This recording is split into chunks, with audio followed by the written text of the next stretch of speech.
समृद्ध विशाल देश है जहां विभिन्न भाषाएं बोली जाती है। इन भाषाओं में से हिंदी भाषा सर्वाधिक बोली जाती है। इसीलिए हिंदी भाषा को भारतीय संविधान ने 14 सितंबर 1949 में राजभाषा के रूप में स्वीकार किया गया। तभी से हिंदी भाषा को सम्मान देने के लिए इस दिवस को हिंदी दिवस के रूप में मनाया जाता है। आचार्य रामचंद्र शुक्ल के द्वारा हिंदी साहित्य के इतिहास को 4 कालों में विभाजित किया गया है। वीरगाथा काल या आदि काल सन 1050 से 1375 तक, भक्ति काल सन 1475 से 1700 तक, रीत काल सन 1700 से 1900 तक, आधुनिक काल सन 1900 से अब तक। आदि काल, वीरगाथा काल। हिंदी साहित्य के इतिहास में लगभग 7वीं शताब्दी से लेकर 14वीं शताब्दी के मध्य तक के काल को आदिकाल कहा जाता है। यह नाम आदिकाल डॉक्टर हजारी प्रसाद द्विवेदी जी से मिला है। आचार्य रामचंद्र शुक्ल ने इस काल को वीरगाथा काल का नाम दिया है। इस काल में विशेषकर वीर रस की रचनाएं प्राप्त होती है। यह वह समय था जब विदेशी आक्रमणकारियों ने हमारे देश पर आक्रमण करना शुरू किया और अपने देश की रक्षा में भारतीय राजाओं ने कई सारे युद्ध किए। इन राजाओं के राजश्रित कवियों ने इनकी वीरता का वर्णन करते हुए कई सारी कविताएं लिखी। हिंदी के साहित्य के इतिहास में भक्ति काल का एक बड़ा ही महत्वपूर्ण स्थान रहा है। आदिकाल के बाद आए इस युग को पूर्व मध्यकाल भी कहा जाता है। इसकी समय अवधि 1375 से लेकर 1700 BCE तक मानी जाती है। यह हिंदी साहित्य का एक श्रेष्ठ युग है जिसको जॉर्ज गैरिसन ने स्वर्ण काल, श्याम सुंदर दास जी ने स्वर्ण युग, आचार्य रामचंद्र शुक्ल जी ने भक्ति काल एवं हजारी प्रसाद द्विवेदी जी ने लोक जागरण कहा है। संपूर्ण हिंदी साहित्य के श्रेष्ठ कवि और उनकी रचनाएं इसी युग से प्राप्त होती हैं। दक्षिण में आचार्यों की एक परंपरा चली जिसमें रामानुजाचार्य सबसे प्रमुख थे। रामानुजाचार्य की परंपरा में रामानंद हुए। इन्होंने भक्ति के क्षेत्र की ऊंच नीच को तोड़ दिया। सभी भक्ति के क्षेत्र के प्रमुख अधिकारियों को अपना शिष्य बनाया। उस समय का सूत्र था, जाति पाति पूछे ना कोई, हरि को भजे सो हरि का होई। धन्यवाद।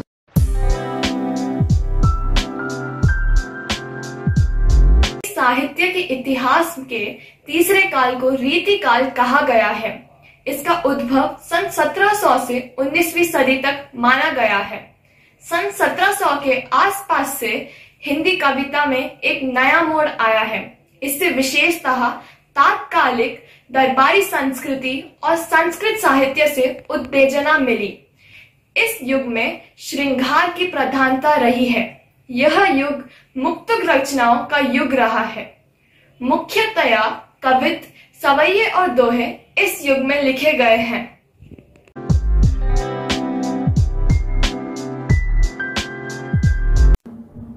आचार्य रामचंद्र शुक्ल के अनुसार हिंदी साहित्य के चौथे काल को आधुनिक काल माना जाता है।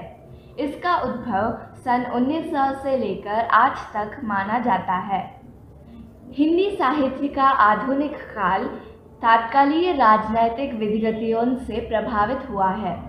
इसे हिंदी साहित्य का सर्वश्रेष्ठ युग माना जाता है जिसमें पद्य के साथ साथ गद्य, कहानी, नाटक व पत्रकारिता का भी विकास हुआ है। इस काल में राष्ट्रीय भावना का भी विकास हुआ। इसके लिए श्रृंगारी ब्रज भाषा की अपेक्षा खड़ी बोली उपयुक्त समझी गई। समय के प्रगति के साथ साथ पद्य और गद्य दोनों रूपों में खड़ी बोली का पर्याप्त विकास हुआ।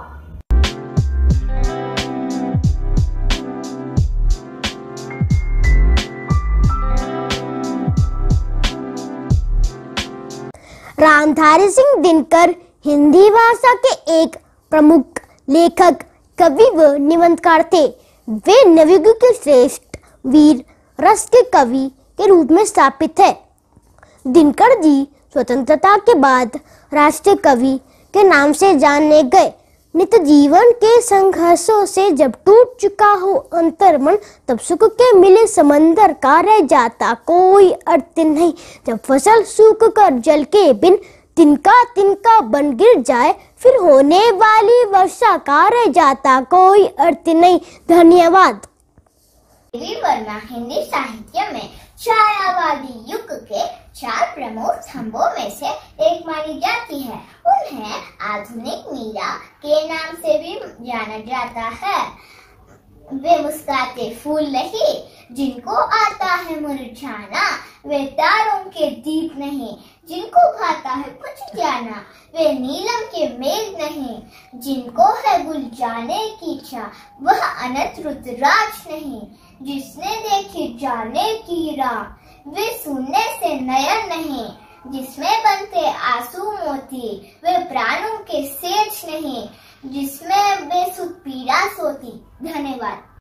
सुभद्रा कुमारी चौहान एक ऐसी कवयित्री है जिन्होंने अपनी रचनाओं में बहन, माता, पत्नी और सच्ची देशभक्ति की भावनाओं को प्रकट किया है। बार बार आती है मुझको मधुर याद बचपन तेरी, गया ले गया तू जीवन की सबसे मस्त खुशी मेरी। चिंता रहित खेलना खाना व फिरना निर्भय स्वच्छंद, कैसे भूला जा सकता है बचपन का अतुलित आनंद। ऊंच नीच का ज्ञान नहीं था, छुआछूत किसने जानी, बनी हुई थी वहाँ झोपड़ी और चित्रों में रानी। किए दूध के कुल्ले मैंने जूस अंगूठा सुधा पिया, किलकारी किल्लोर मचाकर सोना घर आबाद किया। रोना और मचल जाना भी क्या आनंद दिखाते थे, बड़े बड़े मोती से आंसू जयमाला पहनाते थे। मैं रोई, माँ काम छोड़कर आई, मुझको उठा लिया, झाड़ पोंछ कर चून चून कर गीले गालों को सुखा दिया। धन्यवाद। सुप्रभात। आप सबको हिंदी दिवस की शुभकामनाएं। हिंदी दिवस प्रत्येक वर्ष 14 सितंबर को मनाया जाता है। 14 सितंबर 1949 को संविधान सभा ने यह निर्णय लिया कि हिंदी भी केंद्र सरकार की आधिकारिक भाषा होगी, क्योंकि भारत में अधिकतर क्षेत्रों में ज्यादातर हिंदी भाषा बोली जाती थी। इसीलिए हिंदी को राष्ट्रभाषा बनाने का निर्णय लिया। धन्यवाद। हिंदी भाषा का प्रसार हर क्षेत्र में करने के लिए वर्ष 1953 से पूरे भारत में 14 सितंबर को प्रति वर्ष हिंदी दिवस बड़े उत्साह से मनाया जाता है।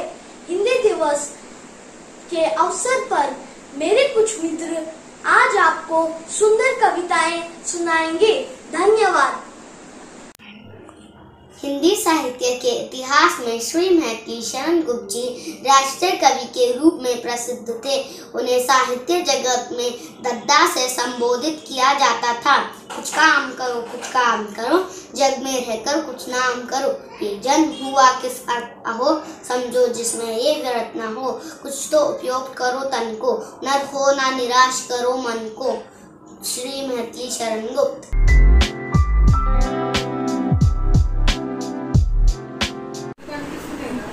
बारिश आई छम छम छम, लेकर छाता निकले हम।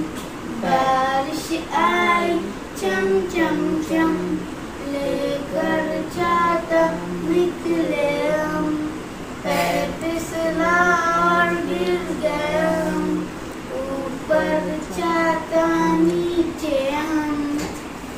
बारिश आई चम चम चम, लेकर साइकिल निकले हम। बारिश आई चम चम चम, लेकर साइकिल निकले हम। पहिया फिसला गिर गए हम, पर साइकिल नीचे हम। नमस्कार, मेरा नाम उमैया फातिमा है। मैं कक्षा 5D की छात्रा हूँ। आज मैं हिंदी दिवस के अवसर पर पेड़ का दर्द कविता सुनाने जा रही हूँ। रो रो कर एक पेड़ लकड़हारे से एक ने बोला, क्यों काटता मुझे ओ भैया, तू है कितना भोला। सोच समझ और बता मुझे, मैं तेरा क्या लेता हूँ। मैं तो पगले तुझको जग को देता ही देता हूँ। सूरज से प्रकाश लेकर मैं खाना स्वयं पकाता हूँ। धरती माँ से जल लेकर मैं अपनी प्यास बुझाता हूँ। जहरीली वायु तुझे मैं शुद्ध पवन देता हूँ। शीतल छाया देकर तेरा हर दुख कर लेता हूँ। स्वयं धूप में तप कर तेरा ताप मिटाता रहता हूँ। अंदर अंदर रोता फिर भी बाहर गाते रहता हूँ। तेरे नन्हे मुन्नों को ही छाया तले चुलाता हूँ। मीठी मीठी लोरी गाकर अपनी को छुलाता हूँ। तेरी हर दुख की औषधि तू मुझसे ही पाता है। काट गिराता है मुझको ही तू मेरा ही काटा है। वर्षा नहीं देख पाएगा, अन्न उगा ना पाएगा। वसुधा ऊसर बन जाएगी, फिर बदला क्या खाएगा। देख ना पाएगा बसंत तू, बाढ़ रोक ना पाएगा। मुझे काट देगा पगले तू, जीते जी मर जाएगा। धन्यवाद। आओ हम जंगल को बचाए, पेड़ न काटे पेड़ उगाए।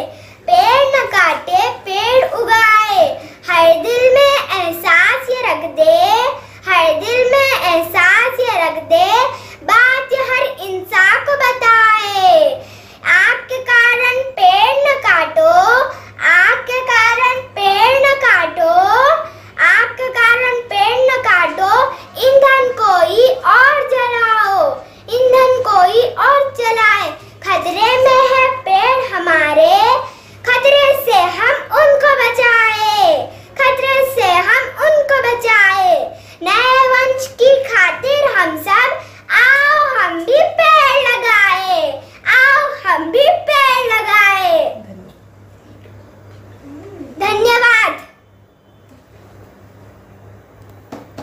आई वर्षा ऋतु आई है, संग अपने खुशियाँ लाई है। रिमझिम पानी लाई, आई वर्षा ऋतु है आई। चारों तरफ हरियाली छाई, प्रकृति की छटा निराली। देख देख यह मन हर्षाए, सबके मन को भी यह भाए। बच्चों के यह मन को भाए, बचपन की यह याद दिलाए। पानी की वह नाव निराली, याद है मुझको बातें सारी। आई वर्षा ऋतु आई है, संग अपने खुशियाँ लाई है। धन्यवाद। पंखों को फैलाकर अपने हम तो बस उड़ना चाहते हैं। आजादी के सपने लेकर बस थोड़ा आसमान चाहते हैं। हमारा प्यारा झंडा, देखो बच्चों झंडा प्यारा, तीनों रंगों का मेल है सारा। सदा करो तुम इसका मान, कभी न करना इसका अपमान। सदा रहे ये झंडा ऊंचा, आकाश को रहे ये झंडा छूता। झंडा ही है देश किसान, बना रहे ये सदा महान। धन्यवाद। सबको नमस्कार। पहचाना मुझे? हाँ, मैं हूँ आपका काना देने वाला किसान। आज मैं हमारे किसानों का दर्द को एक कविता के रूप में बांटने के लिए आया हूँ। मुझे कर्ज नहीं, मेरी मेहनत दो। मुझे कर्ज नहीं, मेरी कीमत दो। मुझे दर्द नहीं, मेरा मूल्य दो। मुझे शर्म नहीं, मेरा हक दो। मुझे कांटों के आहे ना, हिम्मत दो। मुझे तन्ने में खपाओ ना, इज्जत दो। मुझे काली रात में जहर ना, पानी दो। मुझे तड़पाओ जिंदे को ना, खुशियाँ दो। मुझे बार बार थकाना ना, आराम दो। मुझे धूप में थपड़े ना, सहमत दो। मुझे कर्ज के पासी ना, हंसी दो, मुझे मिट्टी में रो दो ना, जीने दो। जय जवान जय किसान। धन्यवाद।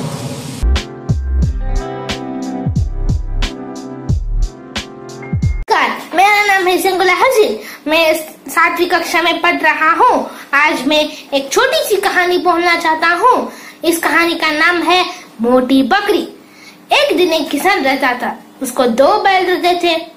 एक का नाम लाल और दूसरा का भूरा था। दोनों भी इस किसान के खेत में हल चलाने में और तरह तरह काम करने के लिए बहुत कुछ परिश्रम करते थे। जब भी ये दोनों बैल थक जाते थे, एक किसान उनको अच्छी अच्छी ताजे ताजे पत्तियों खिलाता था और ठंडी ठंडी अच्छी अच्छी पानी भी पिलाता था। ये दोनों बैल खुश और संतुष्ट रहते थे। पर ये बहुत दिनों के लिए नहीं था, क्योंकि एक दिन ये किसान एक बकरी को खरीद ले आया और उस बकरी को फल सब्जियों तरह तरह के खाने खिलाता गया और अच्छी अच्छी ठंडी ठंडी पानी भी पिलाया। ये बकरी आनंद में बोलकर पुकारी थी।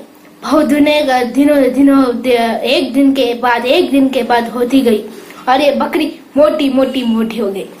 एक दिन ये भूरा बैल लाल बैल को बोला, देखो लाल बैल, ये बकरी किस दिन हमारे घर आया उस दिन से ये खाने खाती इतनी मोटी हो गई, कुछ भी काम नहीं करती है, हर रोज खाना पीना सो जाना यही है।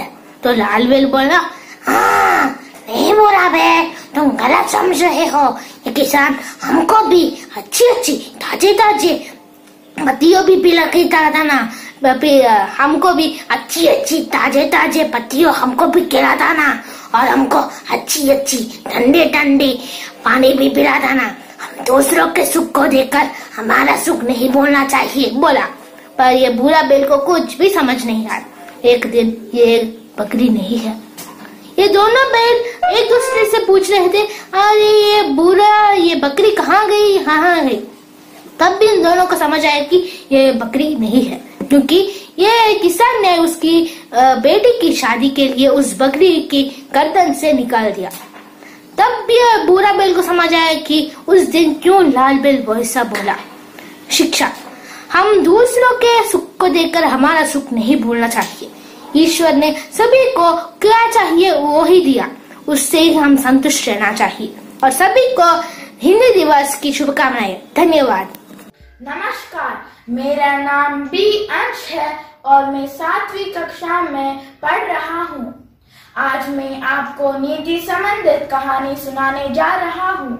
चिड़िया और कौवा। एक जंगल में एक चिड़िया अपने बच्चों के साथ एक पेड़ के डाली पर घोंसला बना के रहती थी। फिर अचानक से एक रात तेज हवा और बारिश के कारण चिड़िया का घोंसला टूट गया और उसके बच्चे बारिश में भीग रहे थे। उसको कुछ समझ नहीं आया और वे पास रहने वाले कौवे के घर उड़ गई और वे कौवे का घर खटखटाया और बोली, कौवा जी, मैं चिड़िया हूँ। तेज हवा और बारिश के कारण मेरा घोंसला टूट गया और मेरे बच्चे बारिश में भीग रहे हैं। क्या हम आज रात तक आपके घर में रह सकते हैं? फिर कौवे ने बोला, नहीं, मेरे बच्चे भी अभी अभी सोए हैं। जब मैं दरवाजा खोलूंगा तो वो जाग जाएंगे। तो चिड़िया वहां से उड़ गई और थोड़े दिनों के बाद एक रात को चिड़िया का दरवाजे ने किसी ने खटखटाया। तो चिड़िया ने बोली, कौन है? फिर कौवे ने बोला, मैं कौवा हूँ। तेज हवा और बारिश के कारण मेरा घोंसला टूट गया और मेरे बच्चे बारिश में भीग रहे हैं। क्या हम आज रात तक आपके घर में रह सकते हैं? चिड़िया बोली, हाँ, आप अंदर आ जाइए, और दरवाजा खोल दिया। फिर कौवे ने अंदर आकर अपने बच्चों को अपने पंख में छुपाकर सुला दिया। फिर कौवे को याद आता है कि थोड़े दिनों के पहले उसने चिड़िया के साथ कैसा बर्ताव किया और अपने आप पे शर्मिंदा होकर चिड़िया से माफी मांगता है। और उस समय से वो दोनों अच्छे दोस्त बन जाते हैं। तो इस कहानी का यह तात्पर्य है कि हमें उनका भी मदद करना चाहिए जो हमारा नहीं करते। धन्यवाद। नमस्ते, मेरा नाम ऋतु है। मैं कक्षा 7वीं में पढ़ती हूँ। आज मैं चिड़िया के ऊपर एक कहानी बोलने जा रही हूँ जिसका शीर्षक है नन्ही चिड़िया। एक समय की बात है, एक घना जंगल था जिसमें हर तरह के छोटे बड़े जानवरों और पक्षियों का बसेरा था। उसी जंगल के एक पेड़ पर घोंसला बनाकर एक नन्ही चिड़िया भी रहा करती थी। एक दिन उस जंगल में भीषण आग लग गई। समस्त प्राणियों में हाहाकार मच गया। सब अपनी जान बचाकर भागने लगे। नन्ही चिड़िया जिस पेड़ पर रहा करती थी वह भी आग के चपेट में आ गई थी। उसे भी अपना घोंसला छोड़ना पड़ा, लेकिन वह आग देखकर घबराई नहीं। वह तुरंत नदी के पास गई और अपनी चोंच में पानी भरकर जंगल की ओर लौटी। चोंच में भरा पानी आग में छिड़ककर वह फिर नदी की ओर गई। इस तरह नदी से अपनी चोंच में पानी भरकर बार बार वह जंगल की आग में डालने गई। जब बाकी जानवरों ने उसे यह करते देखा तो हंसकर बोलने लगे, अरे चिड़िया रानी, ये क्या कर रही हो? चोंच भर पानी से जंगल की आग बुझा रही हो? मूर्खता छोड़ो और प्राण बचाकर भागो। जंगल की आग ऐसे नहीं बुझेगी। उनकी बातें सुनकर नन्ही चिड़िया बोली, तुम लोगों को भागना है तो भागो, मैं नहीं भागूंगी।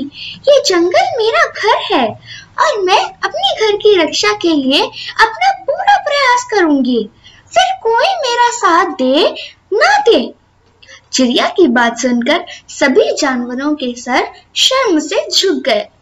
उन्हें अपनी गलती का एहसास हुआ। सब ने नन्ही चिड़िया से क्षमा मांगी और फिर उसके साथ जंगल में लगी आग बुझाने के प्रयास में जुट गए। अंततः उनकी मेहनत रंग लाई और जंगल में लगी आग बुझ गई। सीख: विपत्ति चाहे कितनी ही बड़ी क्यों ना हो, बिना प्रयास करे कभी हार नहीं माननी चाहिए। धन्यवाद।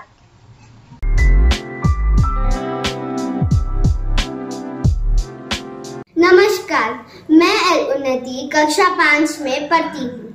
आप सबको हिंदी दिवस की बहुत सारी शुभकामनाएं। आज मैं रानी लक्ष्मीबाई का किरदार निभाने वाली हूँ। मैं लक्ष्मीबाई प्रतिज्ञा करती हूँ, तब तक मेरे शरीर में रक्त है तब तक मैं इस झांसी की सेवा करूंगी। हम लड़ेंगे ताकि आने वाली पीढ़ी आजादी से उत्सव बने। हर हर महादेव। झांसी मेरी है, मैं अंग्रेजों को मार भगाऊंगी। खूब लड़ी मर्दानी, वह तो झांसी वाली रानी थी। जिंदगी हमारे दम पर जी जाती है, पर दूसरों के सिर्फ जनाजे उठाए जाते हैं। सरफरोश की तमन्ना अब हमारे दिल में है, देखना है जोर कितना बाजुए कातिल में है। इंकलाब जिंदाबाद, वंदे मातरम। नमस्कार, मैं हूँ भारत देश की प्रधानमंत्री इंदिरा गांधी। भाइयों बहनों और बच्चों, ये याद रखें कि प्रश्न कर पाने की क्षमता ही मानव प्रगति का आधार है। वहाँ प्रेम नहीं है जहाँ इच्छा नहीं है। देशों के बीच की शांति व्यक्तियों के बीच प्यार की ठोस बुनियाद पर टिकी होती है। आप बंद मुट्ठी से हाथ नहीं मिला सकते। पूरा प्रयास पूर्ण विजय है। जो अपने देश की सेवा करते हैं उनके लिए कुछ भी असंभव नहीं है। जय हिंद। बाल गंगाधर तिलक, वह भारत के स्वतंत्रता के लिए लड़ते थे। वह एक स्वतंत्रता सेनानी थे। वह भारत के स्वतंत्रता आंदोलन के पहले नेता थे। हम सभी इस भारत के सुपुत्र का हार्दिक सम्मान करते हैं। धन्यवाद। मैं लक्ष्मीबाई, झांसी की रानी। मेरा जन्म 19 नवंबर 1835 में हुआ था। एक ब्राह्मण परिवार में हुआ था। मेरा बचपन का नाम मणिकर्णिका, मुझे प्यार से मणि भी बोला जाता है। मैं लक्ष्मीबाई प्रतिज्ञा करती हूँ, जब तक मेरे शरीर में रक्त है मैं झांसी का सेवा करूंगी। मैं झांसी को अंग्रेजी के हाथ में नहीं दूंगी। हम लड़ेंगे ताकि आने वाली पीढ़ियां हम आजादी का उत्सव मनाएंगे। हर हर महादेव, हर हर महादेव। नमस्ते टीचर, मैं गगन अग्रवाल। आज हिंदी दिवस पर एक कविता सुनाने जा रहा हूँ। माँ की ममता है हिंदी, पिता की छाया है हिंदी, हिंदुस्तान की पहचान है हिंदी, भारत माँ की शान है हिंदी, शहीद वीर सपूतों की भूमि है हिंदी, हर भारतीय का आधार है हिंदी, हिंदुस्तान की शक्ति है हिंदी, भगवान का आशीर्वाद है हिंदी। धन्यवाद।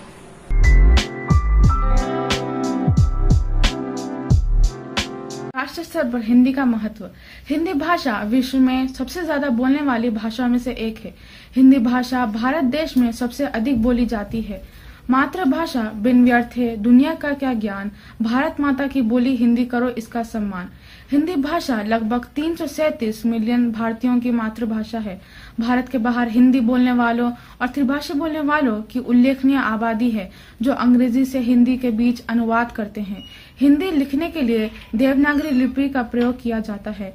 हिंदी बहुत ही सरल है, जिसका उपयोग गरीब व बड़े बड़े सभी लोग कर सकते हैं और हम अपने भावनाओं को अच्छी तरह से दूसरों को व्यक्त कर सकते हैं। अगर लोगों को लगता है कि हिंदी का कोई भविष्य नहीं, तो ऐसा सोचना गलत है। अंग्रेजी भी जरूरी है, लेकिन हिंदी भाषा को सबसे अधिक माना जाता है। हर स्कूलों और दफ्तरों में हिंदी को प्राथमिकता दी जा रही है। सरकारी दफ्तरों में हिंदी में ही काम करना अनिवार्य है, तो हम सबका कर्तव्य बनता है कि हम हिंदी भाषा का सम्मान करें। धन्यवाद। भाषा एक ऐसा माध्यम है जिसने मानव जाति को जोड़कर रखा है। प्राचीन काल से ही हम मानव संकेतों के साथ साथ भाषा का भी प्रयोग करते हैं। पूरे संसार में अलग अलग भाषाओं का प्रयोग और प्रचार है। इसमें से सबसे प्राचीन और अनोखी भाषा हिंदी है। यह एक बड़ी ही सुंदर और सरल भाषा है, जिसमें अनेक मात्राओं और शब्दों का प्रतिबिंब है। हिंदी तो हमारे देश की जान है। हम सब भारतीय अलग अलग भाषाओं में वार्तालाप करते हैं, परंतु यह एक हिंदी ही है जो हम सब भारतीयों को एक सूत्र में बांध कर रखती है। अंतर्राष्ट्रीय स्तर पर हिंदी भाषा हमारे देश का एक महत्वपूर्ण चिन्ह है। लोग पूरे संसार से यह भाषा सीखने आते हैं, जिससे हमारे देश की प्रसिद्धि और आमदनी बढ़ती है। यह भाषा विश्व को भारत से जोड़कर रखती है। यह भाषा विश्व कुटुंब के विचार को प्रेरित करती है। अनेक प्राचीन लिपियां हिंदी में लिखी गई हैं, जिसे पढ़कर अनेक वैज्ञानिक अपने आविष्कारों और विचारों पर काम कर सकते हैं। विभिन्नता में एकता लाकर यह भाषा भारत को विश्व स्तर पर और मजबूत बनाती है। यह एक ऐसी भाषा है जो रचनाओं से प्रेम का अंतर्राष्ट्रीय संदेश पहुंचाती है। आज हम ऐसे युग में जीते हैं जहां हिंदी बात करने वाले को अनपढ़ और अंग्रेजी बात करने वाले को पढ़ा लिखा माना जाता है। यही कड़वा सच है। हिंदी का महत्व अंतर्राष्ट्रीय स्तर पर होने के बावजूद भारत में उसका महत्व समझा नहीं जाता। क्यों ना आज हिंदी दिवस के यह अवसर पर हम सब हमारी भाषा से एक और बार प्रेम करें और उसके महत्व को समझें और समझाएं। धन्यवाद। इंडो आर्यन भाषा है जो मुख्य रूप में भारत में बोली जाती है। देवनागरी लिपि में लिखी गई हिंदी अंग्रेजी के साथ साथ भारत सरकार के 2 आधिकारिक भाषाओं में से एक है। यह 9 राज्यों में से एक आधिकारिक भाषा है। हिंदी भारत के 22 उन्मुक्त भाषाओं में से एक है।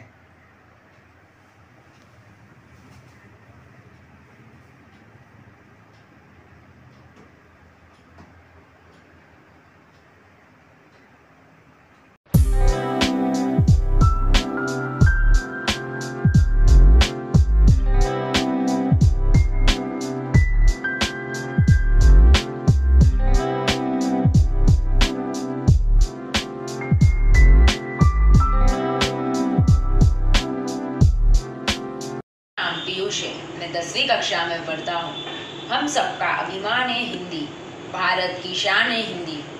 हिंदी भाषा पर है हमें अभिमान, यही हमारे देश की पहचान। देश की यह शान है, हिंदी से ही हिंदुस्तान है। हिंदी जिसका नारा है, वह भारत हमको प्यारा है। धन्यवाद। हिंदी दिवस की शुभकामनाएं। आप सभी को